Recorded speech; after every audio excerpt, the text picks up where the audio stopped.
In this video lecture, I am going to discuss about basic concepts of object-oriented programming. It supports several object-oriented programming such as objects, class, data abstraction, data encapsulation, inheritance, polymorphism, dynamic binding, message passing. Even though it supports several features, the specific features that differentiate object-oriented programming from object-based programming are encapsulation, inheritance, and polymorphism. Objects are the basic runtime entities in an object-oriented system. They may represent a person, a place, a bank account, a table of data, or any item that the program must handle. Program objects should be chosen such that they match closely with the real-world objects. Objects take up space in memory and have an associated address-like structure in C. When a program is executed, the objects interact by sending messages to one another by passing this as the argument. Ways to represent an object. This is one of the way to represent object. Here student is the object name. Then it has both data members and member function which is specific to this object. Data members are name and marks. Functions are total and display. So it is represented in a three segment. First segment represent the object identity. Second segment represent data members of the object. Third section represents member functions of the object. Properties of object. It has identity, state and behavior. On and off are two states of lamp. Object is an abstraction of a real world entity. The entire set of data and code of an object can be made of user-defined data type with the help of a class. Objects are variable of type class. Once a class has been defined, we can create any number of objects belonging to that class. A class is thus a collection of objects of similar type. Classes are user-defined data types and behave like the built-in type of a programming language. Syntax used to create an object is no different than the syntax used to create an integer object in C because it also follows the data type and variable name. Here data type is the class name. So fruit is a class defined as a class. Fruit F1. This is the object creation process. Here fruit is a class and F1 is an object of fruit class. Here fruit is represented or matched with the default integer data type and F1 is the variable. Suppose I want to declare int A. Similarly, I want to declare a fruit F1. Here fruit represents the data type and F1 represents the variable. This is the identity that is a object for a bank account. Here are three persons, John, Bills and Mary's. These are the three persons which have an account with bank. So these three persons are represented as an object. This is the real world utilization of objects and classes. The wrapping up of data and functions into a single unit is known as encapsulation. The data is not accessible to the outside world and only those functions which are wrapped in the class can access it. This insulation of the data from direct access by the program is called data hiding or information hiding. As we already discussed, object has a structure, that is it has a three segments. First segment is name, second segment is the data members and third segment is the member functions. The member functions of a object can directly access the data member of a class. Other object cannot access the data member of this object. Data abstraction. Abstraction refers to the act of representing essential features without including the background details or explanation.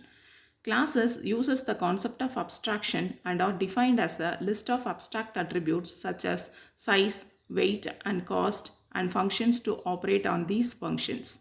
Since the classes use the concept of data abstraction, they are known as abstract data types. Look at the figure here.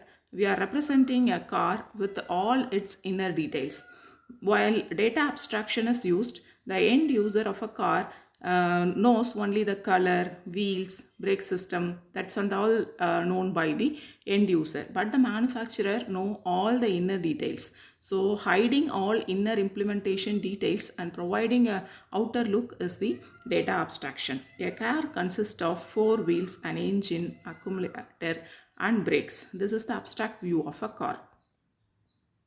Inheritance is the process by which objects of one class acquire the properties of objects of another class. The principle behind this sort of diversion is that each derived class shares common characteristics with the class from which it is derived. In object-oriented programming, the concept of inheritance provides the idea of reusability.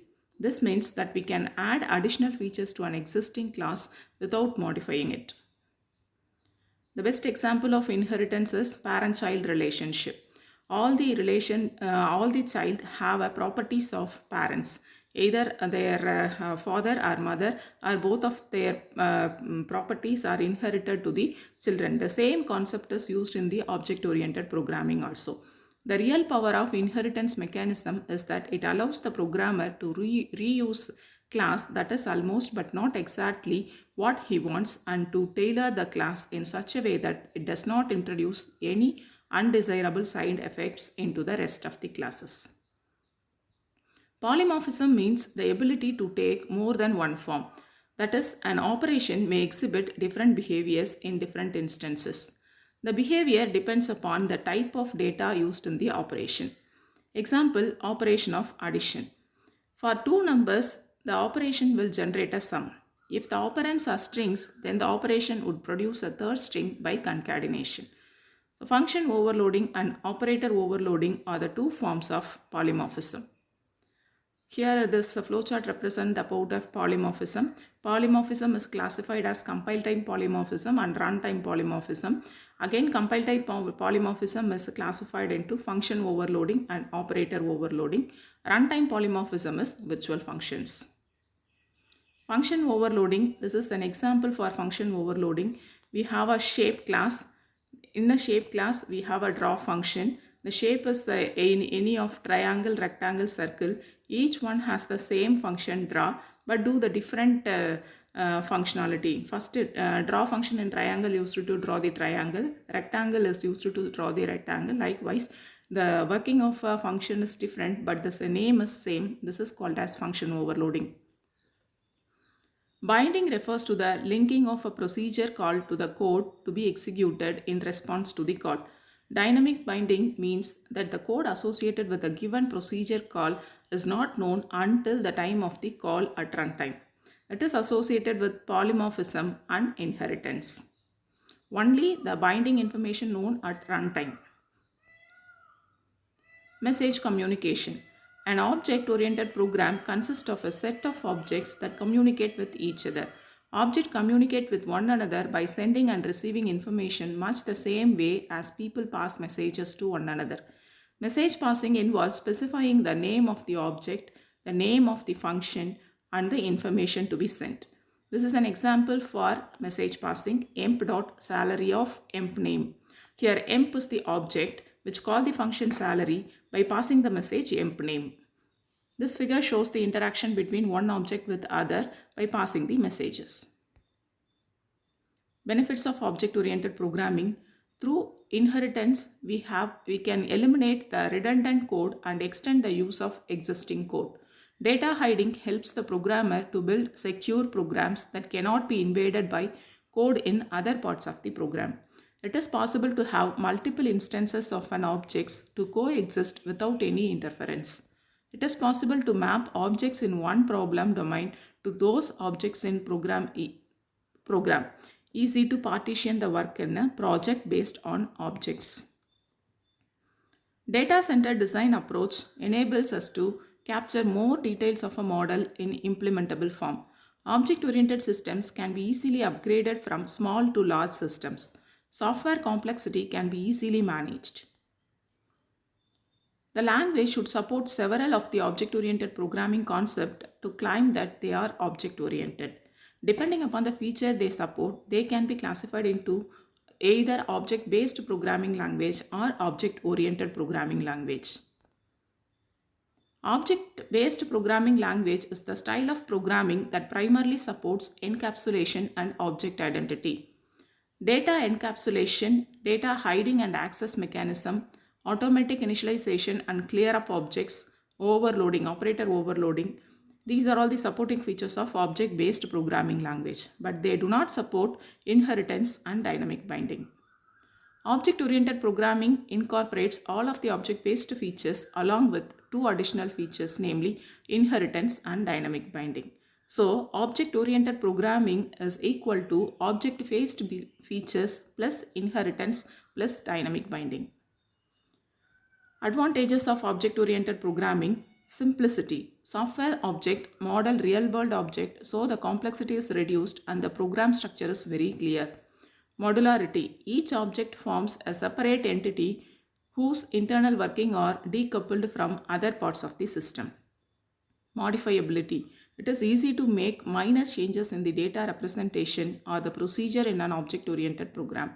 Changes inside a class do not affect any other part of a program, since the only public interface that the external world has to a class is through the use of methods. Extensibility. Adding new features or responding to changing operating environment can be solved by introducing a new objects and modifying some existing ones. Maintainability. Objects can be maintained separately, making locating and fixing problems easier. Reusability. This is the major strength of object-oriented programming. Objects can be reused in different programs. This video lecture is prepared based on the object-oriented programming with the C++ by Bala Gurusamy. Thank you.